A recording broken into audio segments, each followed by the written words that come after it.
On April the 15th, 2018, 3 Australian warships were travelling through international waters in the South China Sea on their way to Vietnam.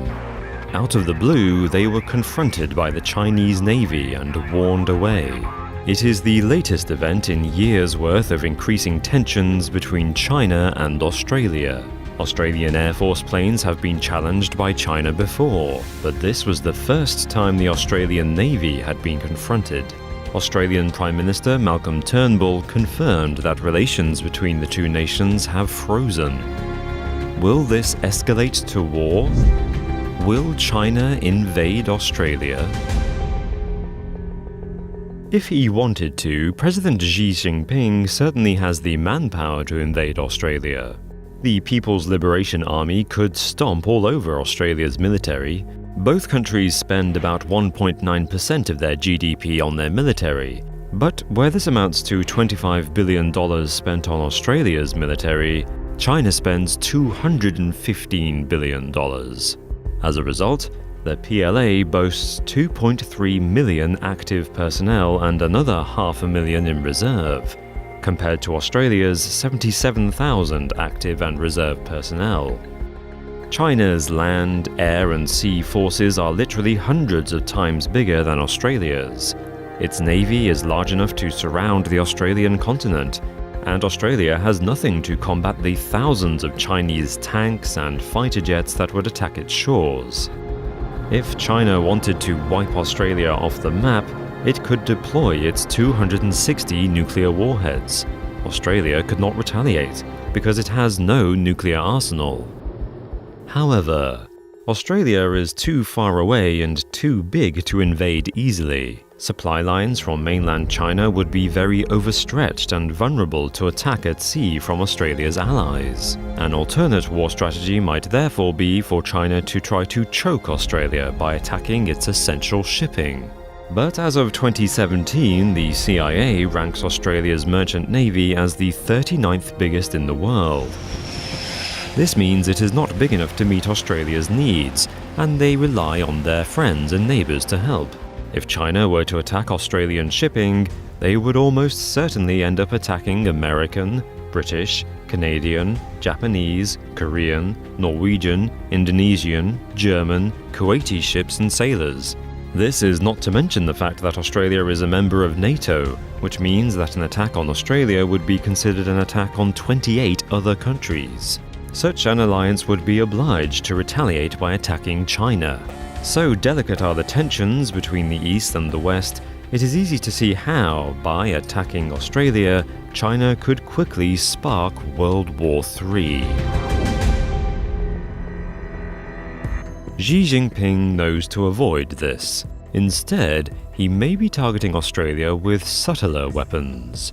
In April 2018, academic Clive Hamilton told the US Congress that China is waging psychological warfare on Australia. He claimed China was subjecting Australia to a campaign of subversion, cyber intrusions, and harassment on the high seas. Hamilton recently wrote a book about what he called China's silent invasion. But before it went to print, the publishers withdrew it because of threats to the book and the publishers from possible action by Beijing. After that, other major publishers expressed interest but also backed out for fear of China. Hamilton says, "The shadow cast by Beijing over Australia is now dark enough to frighten a respected publisher out of publishing a book critical of the Chinese Communist Party. That shadow takes the form of a disturbing level of control exerted by the Communist Party over Australian media and politics." In 2015, an investigation by Reuters identified at least 33 radio stations in 14 countries that are part of a global radio network structured in such a way as to hide the fact they are owned by the Chinese government. This global media network, including Beijing-controlled social media like WeChat and Weibo, filters out anti-China stories in the news. In Australia, journalist Peter Tsai says posts and articles are censored and deleted all the time, due to the Chinese government's ability to control key information portals. China has taken this even further by investing in Australian media. As a result, news outlets are already censoring anti-China content. Australian-Chinese relations specialist John Fitzgerald says this is a passive approach in which media compliance comes about chiefly as a result of commercial pressures. This is all part of a wider strategy China has developed in the past decade. In 2009, the Central Propaganda Bureau Director Liu Yunshan said, "In this modern era, those who gain advanced communication skills, powerful communication capabilities, and whose culture and values are more widely spread, are able to effectively influence the world." More shockingly, December 2017 saw the culmination of a political scandal in which China was paying Australian politicians for influence. In response, Australia banned donations by foreigners to Australian political parties. In retaliation, China is now refusing entry to Australian ministers for business and political trips. As Prime Minister Turnbull says, foreign powers are making unprecedented and increasingly sophisticated attempts to influence the political process, both here and abroad. But why is China doing this? China says it has been provoked by Australia. In November 2017, the Australian government recognized China as challenging the US's position as the dominant power in the Indo-Pacific region, and is concerned by the unprecedented pace and scale of China's activities.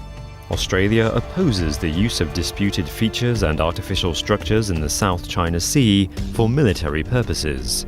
China claims virtually the entire South China Sea, including busy international sea lanes and potentially huge undersea deposits of oil and gas.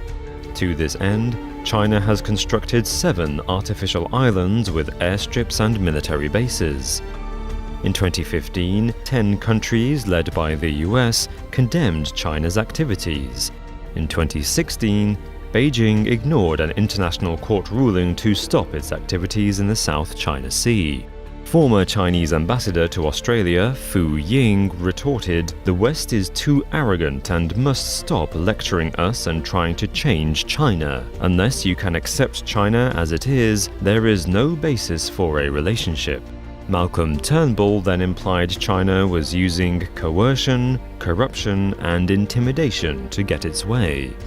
But as Clive Hamilton says, Beijing knows that it cannot bully the United States, so it is instead pressuring its allies. Australia is a prime target because, in China's words, it has become a distant propaganda outpost for America.